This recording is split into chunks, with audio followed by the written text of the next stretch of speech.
Hey everybody! What's up? What's up? What's up? Welcome to another week of All Things Marriage. Again, if you're new to the channel, I'm Derek. I'm Crystal. Lovely wife, Crystal. And Yes. this is our channel. This is Yes. All Things Marriage. Welcome. We're here every Wednesday, most Wednesdays, majority of Wednesdays at Yep. 6 o'clock. Yep. 6, right? 6 o'clock. 6 o'clock. Talking about things that are dealing with love, relationships, marriages, dating, all of that good jazz. Yes. So welcome. If you're new, like and subscribe to our channel. Follow us on Instagram and Facebook and share this video. Yeah. As always, housekeeping, a little bit of housekeeping, a little bit of announcements. We have our wellness channel, King's Kids Wellness, on Facebook.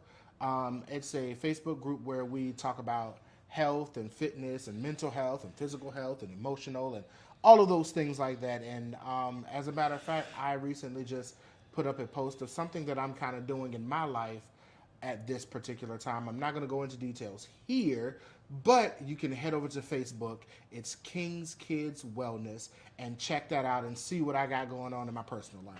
Yeah. So this week, we're talking about the benefits of premarital counseling. Mm-hmm. Yeah. Got to talk about it. I feel like premarital counseling is beneficial before you take that step of saying I do to a life of building, growing, heartache, change, and more change. Right. So yeah, we thought it was a good idea to talk about Premarital counseling. Yeah.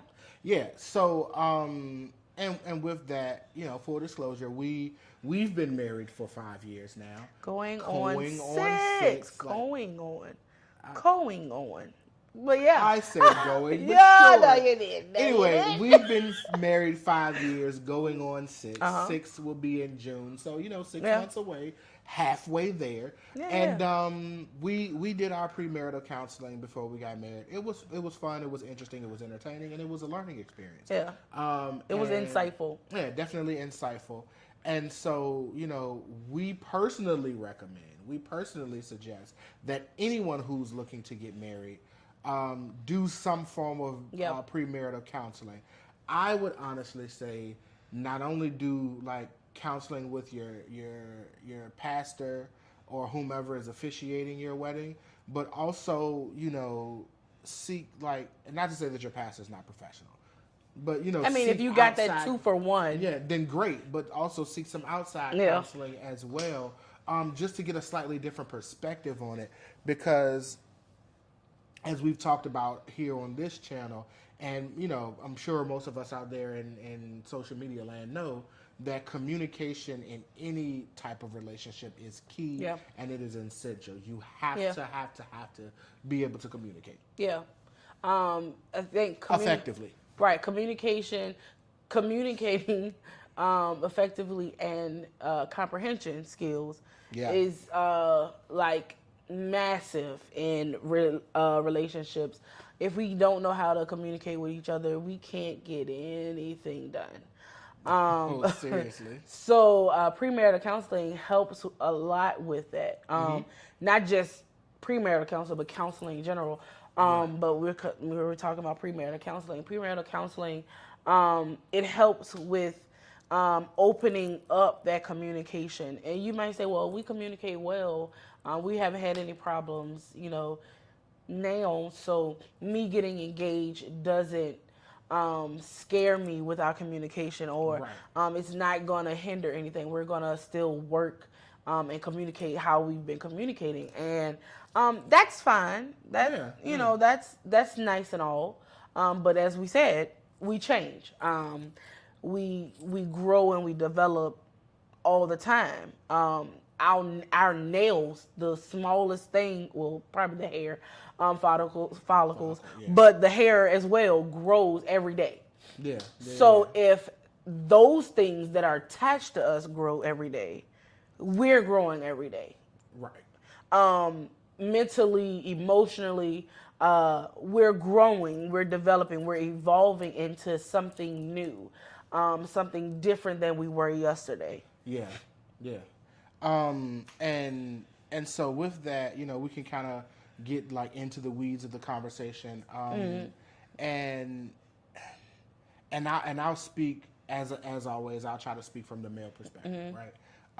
And I will say that for me, and I can't say this is for every guy, but for me, for sure,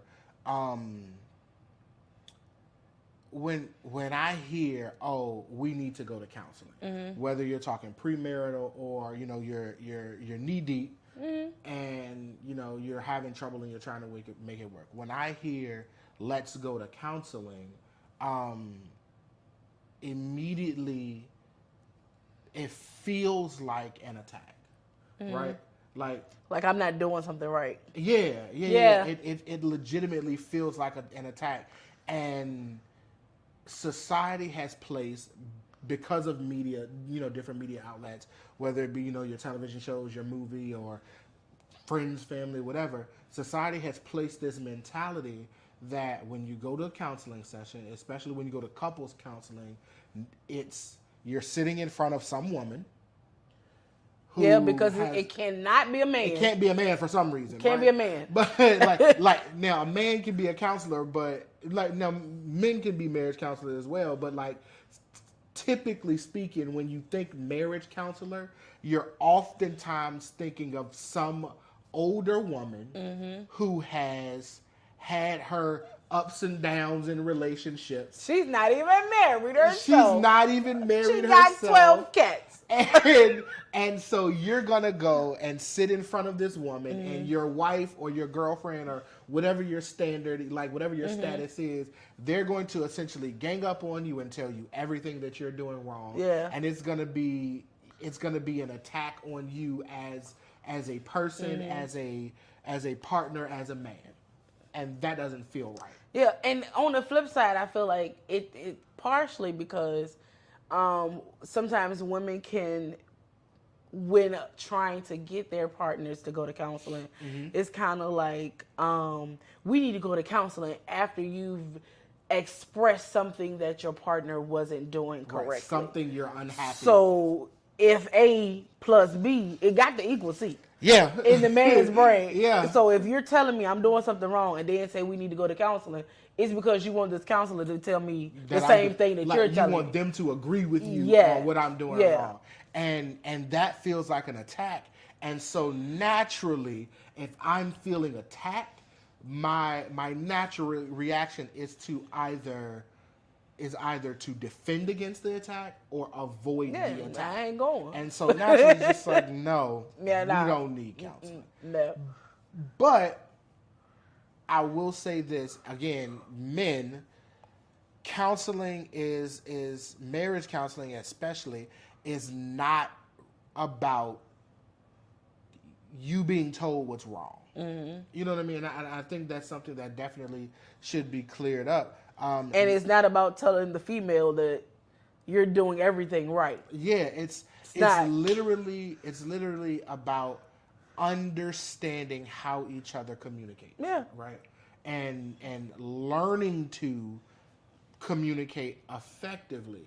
I think one of the most cliche but honestly useful tactics that people see when they see a television show or whatever with with some form of counseling in it is where you sit and you have like the two little dolls, and maybe you don't have dolls, but you have to act out a scenario but as the other person. Yeah, the role play exercise, the reverse role play. Yeah. And to me that's like super, super interesting because realistically it allows you to portray or show what it is you're receiving from your perspective, from your partner, and it allows your partner to see how they're coming off to you. You know what I'm saying? And I think that's an amazing thing that we honestly need to, and I say we as a whole, like we as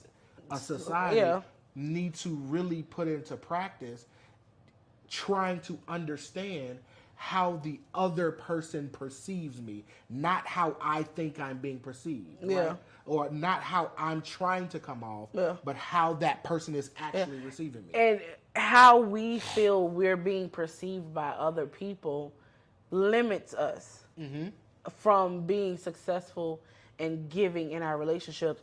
And the thought came to me because as a plus size individual, and this may not be your story, your testimony, but as a plus size individual, you are not constantly, but when you're around certain people, I'll say that, you wonder sometimes, or you think, how does this person perceive me as a plus size person? So it then hinders you from moving sometimes, or getting up and being your normal self, being vocal, because or being not your normal self, your comfortable self. Your comfortable self, because you may feel as though those other individuals perceive you as lazy or unintelligent or whatever it may be. So it limits you. So in your relationship, when you do the role play exercises and you're telling your partner, this is how I feel, and it may be how they feel towards you, and it may not be, but it's your perception. Right. So then it's just like, now we're open up to say that was faulty thinking. And because you felt that that's how you're being perceived by your partner, it hindered you from fully opening up.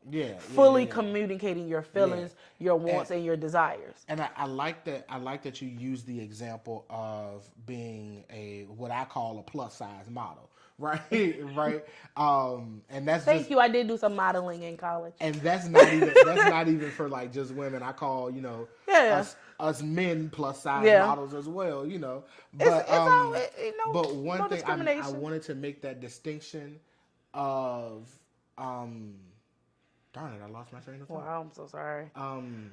I don't know what it is. Anyway, we'll ignore that part. I like it'll come back to me a little bit later. But I like the analogy because it's real, and it's something that a lot of us feel. And whether your battle is your weight, whether you think you're too big or too small. Yeah, it could be your shape. It could be your hair. Your shape, your hair, your smile, or your teeth, whatever the case may be.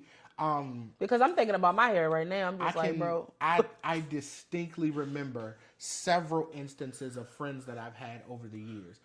Friends that I've had in school, from college and high school and different things like that. And you don't think that you're not confident, right? You don't think that you come off as not confident. Right. Or you don't think that you come off as reserved or, closed in, until you actually experience not being reserved and experience true confidence. And I say that because, really quick example, I'm in college, and one of my best friends, she was a young lady, and there were we were really just like aces. We were just like we was just tight, right? And but at the same time, me being a heavier guy, it's, you still got to kind of like posture yourself and all of these other things until she was showing me something on her phone or whatever, and she had a picture of her and her family. And there was like 4 or 5 people in the photo, and like she was the only like skinny person. Small person. Like she was the only smaller person, and there were like 2 or 3 guys in the family, and all of them were heavier guys. And then like after that, I was just like, oh, whatever. And it wasn't even a conscious decision, but like subconsciously in my mind, I was just like, oh, she's used to being around heavier guys, so I don't have to like try to make myself smaller. Yeah, I don't think that was gonna help you anyway. No, it wasn't. But that's suck it in. But that's the whole point. That's the whole point. When we don't see ourselves in relationship, and again, we weren't in a romantic relationship or anything like that. But tell us anything. It's like, no, I know who she is. Yeah, right. But when we don't see ourselves in relationship, whatever the relationship dynamic is, from the perspective of the person that we're communicating with, then we're always going to approach the situation from a position of falsehood and from a position of faulty thinking. Yeah. Because I think you think of me this way, but that's not how you actually think of me. And the only way we can come to that, to a truer understanding of that, is through communication. Yeah. Yeah. That's all. That was my story. Yeah. That was a good story, babe. Oh, whatever. Good analogy and stuff, you know. Yeah. You helped me pull out some stuff there. But no, premarital counseling is I can be biased. I'm gonna be biased. Whatever. Premarital, it helps you build not only that communication, Biased how? Because I'm a counselor. What kind? I'm a qualified mental health professional. And a certified pastoral counselor. And I am working towards my licensure in marriage and family therapy. there we go. Get it all out there. Yeah, but you have to be specific because I'm not there yet. I understand that, but Yes. I get it. Okay. But I want put the credentials out there. Got you. Say what you say. Speak your piece. So what are you, darling? Well, mine has nothing to do with it, so it doesn't matter. But premarital counseling, it helps you not only build that communication, but it gives you the resources that you need in order to, after you're married or before you get married, between that time, you're able to see certain roadblocks or certain things that are coming towards you in your relationship and be like, hey, no, I got a resource for that. Don't even worry about it. I'm not stressing over that. I have the tools in order to handle this situation and get over it, and then we go, down the road until we get to the next hurdle. And then, I got a resource for that. Whether it's physical papers of things to read and to meditate on and to kind of get into your being and communicate with, or it's community resources. We're fighting a lot about money. What in my community can we reach out to in order to supplement that income or the finances that we may need? Maybe it's only for this month. Or maybe it's for a few months. For the next couple of years or whatever. What resources. And then it doesn't mean EBT or welfare or anything like that. It could simply be we need to go to a money management class. Yeah. Because personally, transparency moment, Derek and I have both worked when we first became married. When we first became married, we both were working. And we were looking at the income that we had then versus this one income, and we just like, how come we barely had money to do what we needed to do? Like, our bills were paid, but it was just like, my savings, $10. Yeah. If $10. How and it was literally because we didn't pull from the resources that we had. Right, and we were lacking in communication on not necessarily what we're doing with our money, but what plans we had for it, what the vision looked like, and how we were going to go about doing it. Yeah. Now, again, honesty moment, we didn't necessarily go and seek a financial counselor. No. I was a financial counselor. Right, but also, we discussed it in premarital counseling. We had the worksheets. We discussed it. One of the questions that I always remember from premarital counseling was, who's going to run the finances? Yeah. And it was hilarious to me. I'm going to go ahead and say that. Because, again, transparency moment. I was just like, I'm going to handle the money. And I was just like, he say he going to handle the money, but I'm going to handle the money. At the time, I knew better. At the time, I get paid, my money go in my bank account, you get paid, your money go in your bank account, and I pay whatever bills I'm going to pay, he pay whatever bills he going to pay, and then I did whatever I wanted to do with my money. Yeah. And it was just like, okay, now we need to save. There was communication. We need to save. Okay, cool. I'm going to save, put this money away. I'm still doing whatever I want to do with the rest of the money. Paying the bills, putting some away. And then pinching off the savings and later. then Amazon was like, oh, I need $2. I need like $2 to cover my shipping and whatever. Yeah. So let me slide $5 over. Yeah. Mind you never slide $2 over from your savings. Right. It's gonna be 5, 10, 15, 20. And then if you get on up there, I might as well slide this 100. Because I know I'm taking all the money out of my check-ins. Yeah. So I'm going to need something left over. Again, transparency moment. I can tell my story because it's my story. But then we got to a point, okay, look. Then, but even before that, then I turned around and just like, all right, we ready to do dot. What you got in your savings? What you got in the savings? Oh, I got like $100. It should be like 7. What? Right. Like, where's the other 6? And it's like, see, this what happened. This what happened. Because the first time, and we can literally look back and say the first time it happened, an unexpected bill came, and we was just like, we got a few $100s in the bank. Yeah. And it was just like, something unexpected came up. Well, we got to pay it. That's what it's for. Right. We have to pay it, so we were starting back over. But as we grew, as I developed and understood, okay, we got to do something different. Yeah. If you want to have children, you want to buy a house, you want to buy cars and have built businesses and stuff. You got to listen to your husband. Okay. You have to do something different because regardless if I listened to you or not, right.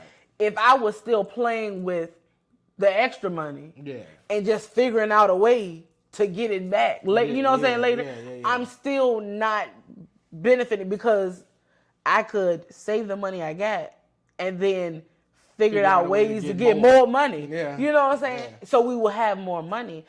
Right. So it took me learning that not only do I need to listen to my husband, but I need to actually become restrained and disciplined with my finances. And that's the word. I don't even think the word is restraint, but discipline. It's all about discipline. It's all about integrity. And it's all about intentionalness. Intentionality? Intentionalness? Yeah. Being intentional. Yeah. He was gonna figure it out. Nonetheless, and that nonetheless, that's what the whole counseling thing is about. Yeah. That's what premarital counseling is about. It's about being intentional about your relationship. Yeah. And starting on the front end, saying what is our plan. Yeah. I feel like a lot of people, a lot of younger people especially, go into relationships and they're like, oh, we have fun dating and da-da-da-da. And if you get to the married stage, right? If you get to the point of, oh, I'm looking to get married, we want to get engaged, we want to, start a life together, whatever. It's just like, we love each other and we're going to make it work. And, as the old movie, what's love got to do with it? Like, love is great. Love is wonderful. You need love because love, as the Bible says, hides a multitude of sins. Right? Yeah. Love, when anger and frustration sets in, love is what covers that and makes you say, all right, let's keep working. So you need the love, but at the same time, it is very important to go into the relationship, to go into the marriage, to go into the partnership with a plan. Yeah. And that's what the premarital counseling is for. It's to help you understand, as we talked about last week, what each other's bringing to the table. Yeah. Identify what you're needing from the table and create a plan such that both of you can get exactly what you need, both of you can give what's needed, and you can grow each other and develop a real thing and it not just be, more dating. Yeah, because it lets you know what your partner expects from you and what they expect themselves to have to bring to the relationship. Then you discuss with whomever you're having premarital counseling with, how do we make these things work? If he wants this, if she wants that, and I don't see a way, or I don't know how to do these things, how do we work? And they provide you with resources. I will say this, in premarital counseling, you get more assistance. With things. I'm not going to say that. I'm not even going to say that. But, and I guess in our case, because we went to a spiritual counselor, you get a little bit more guidance of, here, try this, than you would with post counseling, because post counseling is, I'm just trying to pull stuff out of you, so y'all can make this work. You know what I'm saying? Pre counseling. Right. So we have to know what we're expecting from our partners, and they need to know that, but they also need to know what you're expecting. Okay, it's like an interview. What are you bringing to the table? This table. What do you offer this company or this partnership? And what are you expecting me to bring to dinner? Speaking of what's expected to be brought to partnerships and relationships, and all that other stuff, I don't know if this is a great segue or not. It's probably not, but a word from our sponsors. Us. Yeah. Us. Well, technically, this is not us. Technically, it's the people in the video. Okay. But yeah, from our sponsors. A word from our sponsors.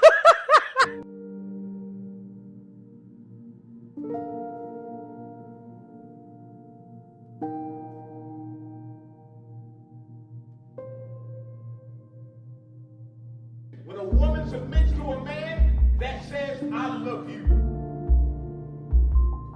So as a husband, our responsibility to our wives is that when they need us, everything else stops. I wanted to address the elephant in the room. When it comes to singleness, the question, of course, that will probably be on everybody in the back of everybody's mind is, how do you refrain from having sex? How do you maintain?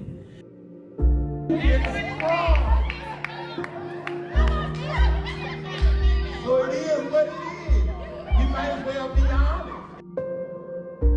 2 days later, Bishop, the Lord says to me, he's going to ask you to be his wife. And my response was, are you okay with that? 2 days after that, he says to me, when a phone call, you're going to be my wife, right?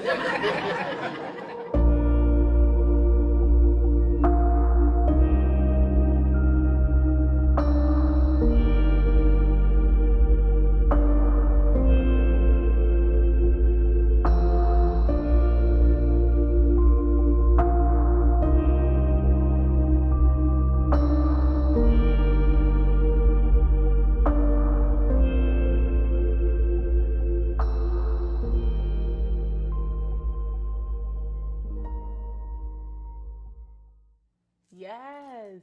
Healthy hearts. I love that. Yeah. Healthy hearts. Yeah. That could be the thing. It is. Could it be? Is it? Yeah. You'll have to show up and see. Yeah. Mm-hmm. Love Conference 2022. Are you a part of the advertisement? Yes. Yes, I am. You the part that got edited out. That got edited. They cut me out of the end. They meaning me cut me out of the end. Yeah. They called you to do the video, but then it was just like, nah, we don't need that. Cut it. Like deleted scene. But anyway, premarital counseling. Premarital counseling, one of the subjects that I'm sure we're going to be discussing at Love Conference 2022. Among other things, we want the conference to be enlightening, engaging, entertaining, and informative. So yeah, more information to come down the line soon. So stay tuned, stay present, be aware, because when registration opens up, tickets gonna be flying. Yep. So yeah. Now back to the conversation. Premarital counseling. I can't. I'm weak. Yeah. So premarital counseling, it helps you in so many ways. Mm-hmm. Not only just building those resources, the bank of resources, right, that you may need in your relationship, but it offers support.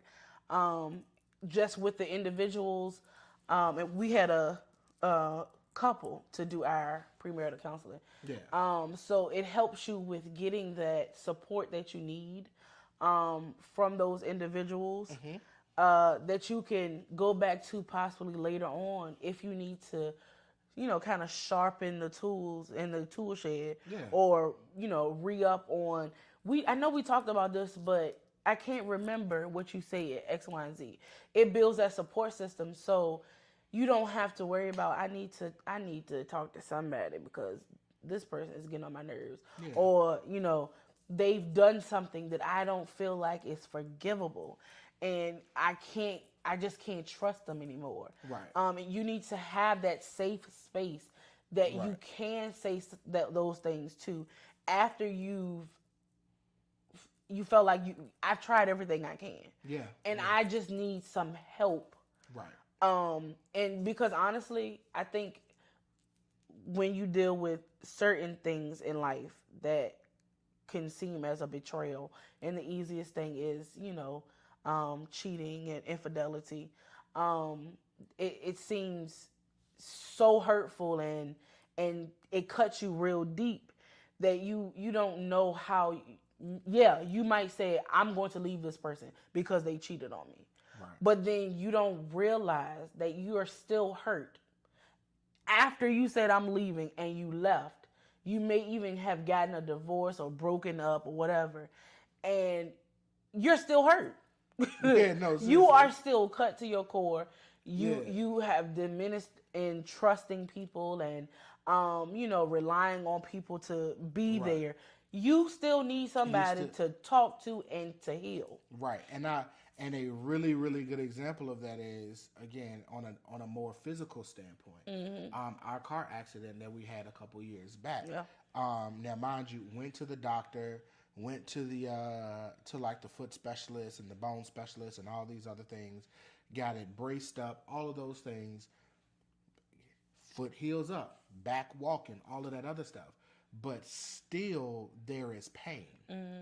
Every so often, and 90% of the time, it's fine. Every so often, that injury to the ankle flares up, because at the end of the day, even though you may have healed, Yeah. there's residual. Yep. There's residual there. So there's residual effects. It's still a part of you. And so you have to, and again, that's just another advantage of the counseling, another advantage of therapy. Just like with the foot, you go to a therapist and you rehab and you work it constantly to keep it loose, to keep it mobile, to keep it functioning properly. You go back when you have these hurt situations, or when you have these situations, you go back to that premarital counselor and you have the conversations to work through and keep the emotions fluid, keep the emotions mobile, and so that you can maneuver and move and work through, as opposed to just staying stagnant because I'm angry about this thing. And you brought up a great point of and putting it in the physical realm.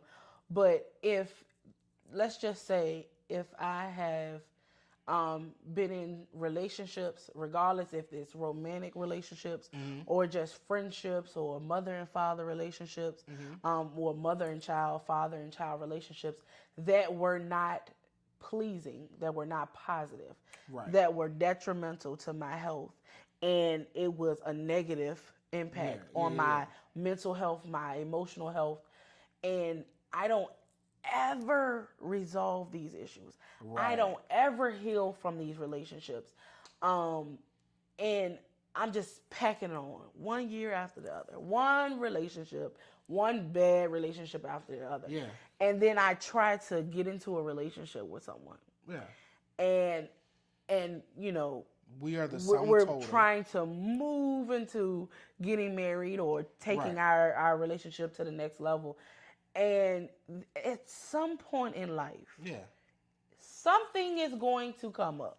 That's going to trigger. It's going to trigger. Yeah. We are I believe the saying goes, we are the sum total of all of our life's experiences. And you said that before, yeah. Yeah. And again, it's of all of our experiences. Yep. You can't just say, excuse me, you can't say, oh, I'm over that now. That doesn't affect me anymore. Yeah. No, it affects you because it's a part of your psyche. It's a part of if nothing else, it has made you make decisions the way you make decisions. Yeah. Even if you're not still angry or still traumatized or whatever the case may be, your decision-making process is in part based on whatever your circumstance was or is. Yeah. And so, again, that's what that's one of the things that premarital counseling helps us with is identifying those elements that impact our relationship. Right. And then again, it's not the counselor's job to tell you what to do, but to help you navigate or learn how to navigate through that such that it's beneficial to your relationship and not a hindrance. Yeah, and I think one of the things that we have as a human race, as human beings, have an issue with when it comes to situations as counseling. Counseling, much like God, in the presence of God,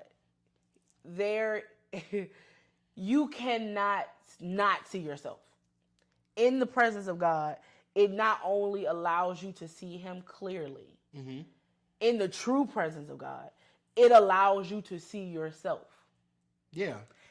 And in counseling, good counseling causes you to see yourself. Right. It causes you to see the good and the bad. Yeah.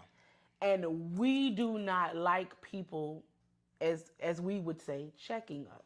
Yeah. We don't like people to pull out Now, mind you, we want to check her. We want everybody else to get checked.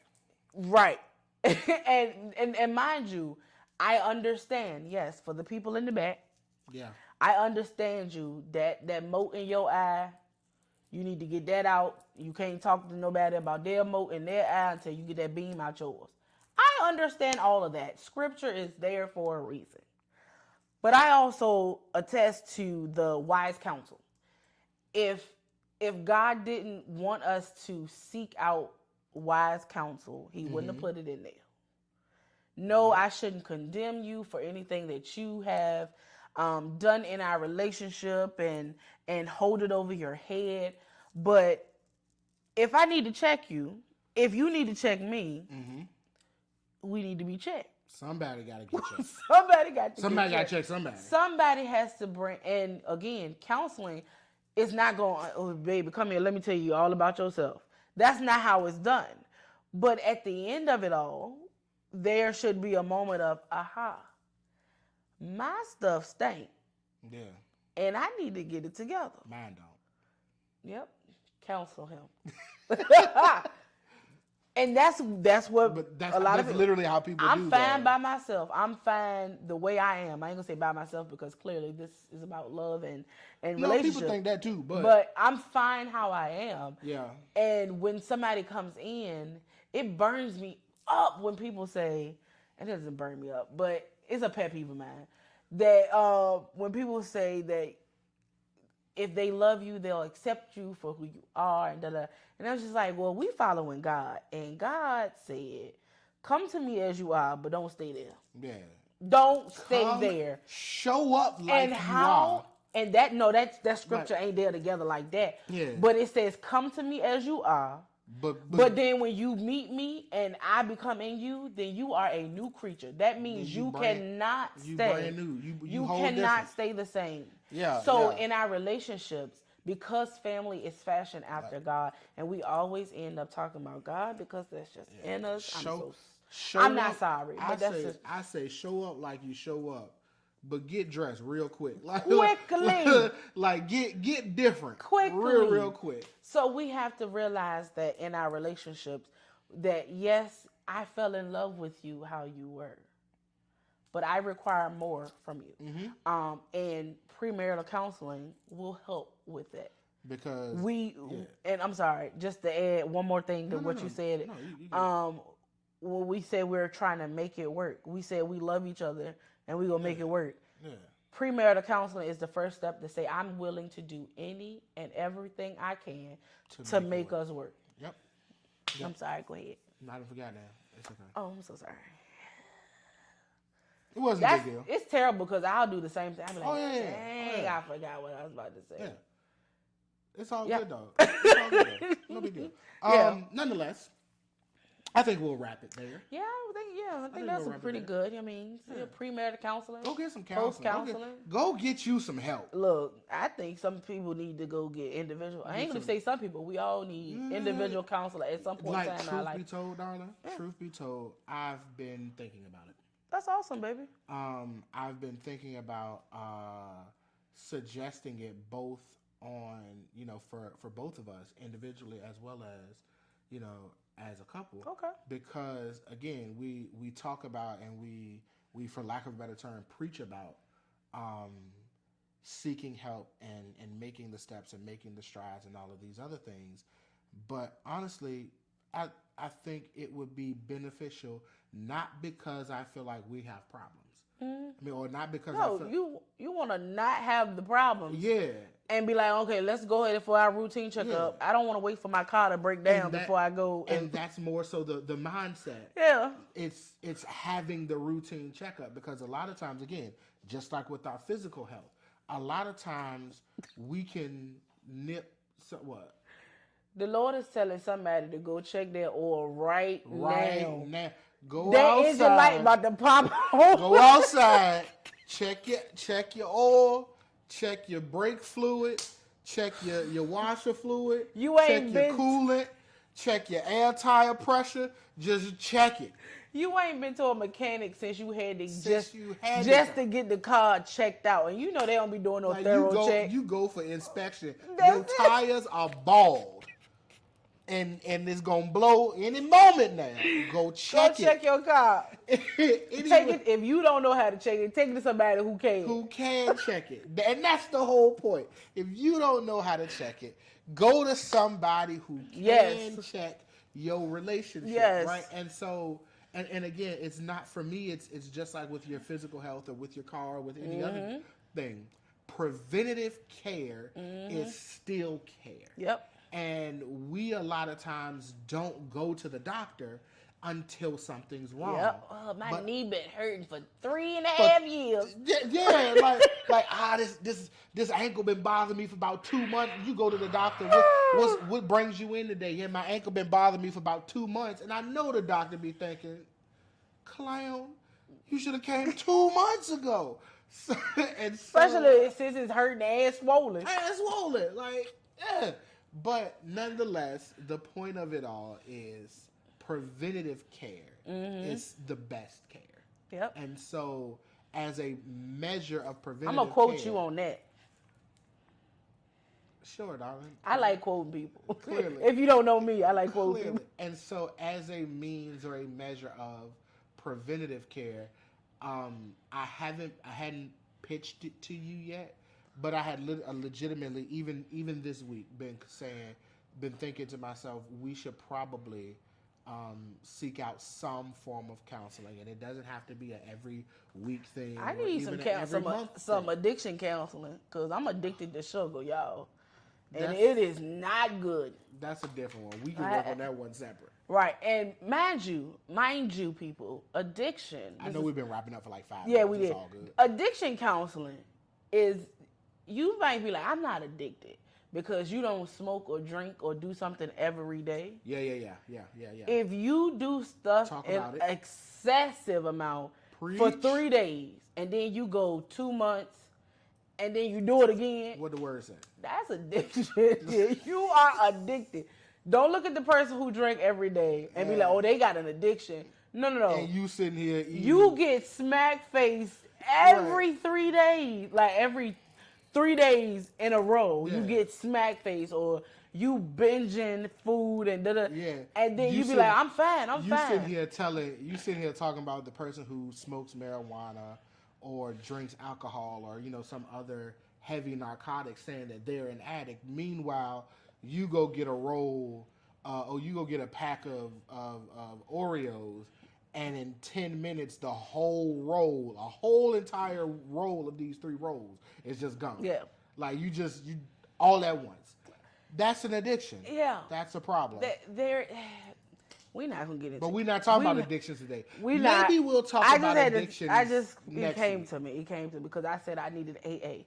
It is not All alcohol. Sweets Anonymous. It's not alcohol. I gotta come up with one. Yeah, I think it's just food addiction.